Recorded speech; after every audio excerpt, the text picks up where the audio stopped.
ఆయన శరీరం చెప్తుంది నువ్వు చచ్చిపోయినవని, నీ వల్ల చేత కదని, నువ్వేం చేయలేవని, పొందుకోలేవని ఆయన శరీరం చెప్తున్నప్పటికీ ఆయన విశ్వాసం నేత్రంతో ఆయన శరీరాన్ని చూడలేదు, ఆయన ఏజ్ని చూడలేదు, కానీ తన పరిస్థితులను చూడలేదు, కానీ ఏం చూస్తుంది తెలుసా?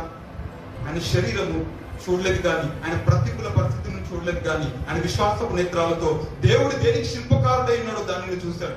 దేనికి శిల్పకారుడు? ఈ ప్రపంచాన్ని నిర్మించిన ఆ దేవుని యొక్క శక్తిని చూశాడు కనుక ఆయనకు భయం వేసిన ప్రతిసారి కూడా ఆ వాగ్దానాల గురించి, లేదంటే ఆ రోమిలకు రాసిన పత్రిక 4వ అధ్యాయంలో ఉంటుంది, మీరు చదువుకోండి.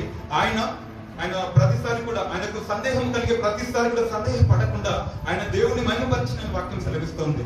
నీకు బాధ కలిగిన ప్రతిసారి కూడా నీ చింతను నువ్వేం చేస్తావు? వాగ్దానాలను చేత పట్టుకొని, ఆయన మాటలను చేతిలో పట్టుకొని నువ్వు దేవుని ఆరాధించడము నువ్వు తెలిస్తే, నువ్వు దేవుడిని అవిశ్వాసం అని ఆలోచన నీలోకి రానికుండా, అసలు నీలో నెగిటివ్ థాటే నీలోకి రాకుండా, నీ యొక్క విశ్వాస నేత్రాలతో నువ్వు దేవుని ఆరాధించడం చేయగలిగితే, దేవాన్ని చేయగలవు ప్రభా, నువ్వు సమర్థుడవు ప్రభా, నువ్వు బలవంతుడవు ప్రభా, నువ్వు నిజముగా చేయగలవు.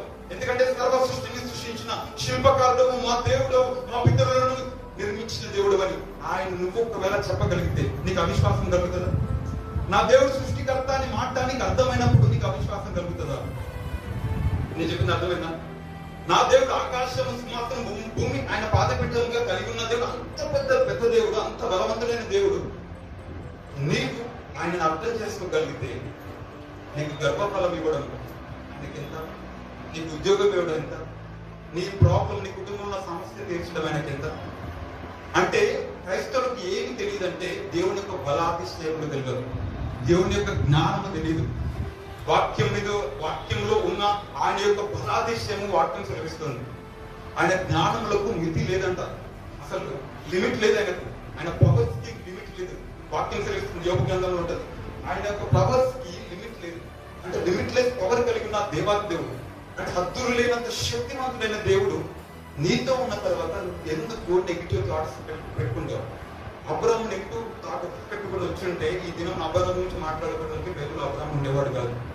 25 సంవత్సరాలు నెగిటివ్ థాట్ రాకుండా బ్రతికాడు. అంటే ఆయనలో ఏం జరిగింది తెలుసా? విశ్వాసం అనేది స్థిరమైనదిగా ఉంది. ఒక రోజు నుండి ఈ రోజు నుండి రేపు పోయేది కాదు.